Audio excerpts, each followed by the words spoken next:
విధాత media ప్రేక్షకులకి నమస్కారం. కర్మ, ప్రారబ్ధ కర్మ, ఆగామి కర్మ, సంచిత కర్మ ఇలాంటి ఎన్నో పేర్లు మనం వింటూ ఉంటాము. మరి ఈ కర్మల గురించి మీకు తెలుసా? ఈ వీడియోలో తెలుసుకుందాం. ఒక వ్యక్తి పూర్వజన్మలో చేసినటువంటి కర్మ ఫలితం ఏదైతే ఉంటుందో అది సంచిత కర్మగా ఒక దగ్గర అంతా కలెక్ట్ అయ్యి అది మనకి తర్వాత జన్మలకు వస్తూ ఉంటుందన్నమాట. అందులో మంచి ఉంటుంది, చెడు ఉంటుంది.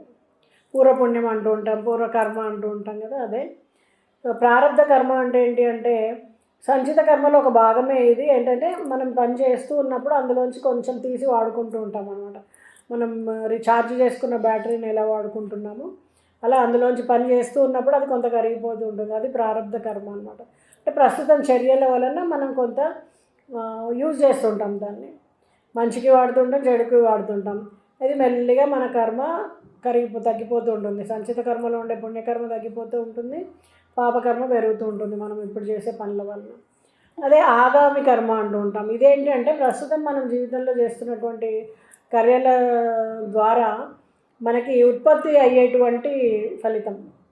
ఇదేంటంటే రాబోయే జన్మల్లో దాన్ని ఉపయోగిస్తాం. ఇది మెల్లిగా సంచిత కర్మకు జోడించబడుతూ ఉంటుంది. అందులో పంచైనా చెడైనా మనం తర్వాత జన్మల్లో దాన్ని ఉపయోగించుకుంటాం. అదే క్రియామాన కర్మ అంటూ ఉంటాం. ఏంటంటే ప్రస్తుతంలో కానీ, సమీపంలో కానీ, కొంచెం సుదూరంగా భవిష్యత్తులో కానీ మనం అనుభవించేటువంటి కర్మ అంటే మంచైనా చెడైనా అది మనకి క్రియామాన కర్మ అంటుంటాం. మరి కర్మ ఫల క్రమం ఏంటి, ఎలా ఉపయోగిస్తుంటాం అంటే కర్మఫలాన్ని మనం అనుభవించేటప్పుడు ఇది మనకి తెలుసు, భగవంతుడికి తెలుసు. అది పూర్వపుణ్యం అయితే కనుక, పూర్వకర్మ ఫలితం అయితే కనుక భగవంతుడికే తెలుసు, మనకేమి తెలియదు. కానీ చేసి ఉంటాం మనం, మంచి అయినా చెడు అయినా. ఇప్పుడు కాలంలో ఏంటి, మనం పనులు చేస్తుంటే ఇబ్బందులు, ముందుకు వెళ్ళకపోవడం, ఎంత కష్టపడ్డా ఎదగకపోవడం, బిజినెస్లో రాణించకపోవడం, ఉద్యోగంలో రాణించకపోవడం, పిల్లలు కలగకపోవడం, కలిగితే వాళ్ళ వల్ల ఇబ్బందులు పడడం, ఆరోగ్య పరిస్థితి బాగాలేకపోవడం, ఆరోగ్యం బాగాలేని వాళ్ళకి సేవ చేయాల్సి రావడం, అలాగే వేరే వాళ్ళ కోసం మీరు కష్టపడిందంతా ఖర్చు పెట్టడం, వేరే వాళ్ళు మోసం చేయడం, ఇలాంటివన్నీ ఎందుకు కలుగుతాయంటే వాళ్ళకు ఉన్నటువంటి కర్మ కనెక్షన్. దాని ద్వారా మనం దానికి ఖర్చు పెడుతూ ఉంటాం అనమాట, మంచైనా చెడైనా. అదే మంచి కర్మలు చేసి ఉంటే మన పనులన్నీ ఇక్కడ ఈజీగా అయిపోతాయి, ఏది ఇబ్బంది పడాల్సి ఉండదు, మంచి ఆరోగ్యం ఉంటుంది, మంచి తల్లిదండ్రులు ఉంటారు, మంచి పిల్లలు ఉంటారు. అదే మనము పాపకర్మను ఎక్కువ తెచ్చుకొని ఉంటే పిల్లల వల్ల బాధపడడం, పిల్లల కోసం ఎక్కువ శ్రమపడడం, తల్లిదండ్రులకు ఎక్కువ శ్రమపడి చేయాల్సి రావడం, మీ మీద ఆధారపడ్డ వాళ్ళు ఎక్కువగా ఉండడం, మీరు ఎంత కష్టపడ్డా ముందుకు వెళ్ళలేకపోవడం, జీవితంలో ఎదగకపోవడం, పైగా ఆరోగ్య ఇబ్బందులు, లాంగ్ స్టాండింగ్ క్రానికల్ డిసీజెస్, ఇవన్నీ కూడా మనకు ఈ కర్మ ఫలితం వల్లే వస్తూ ఉంటాయి అన్నమాట.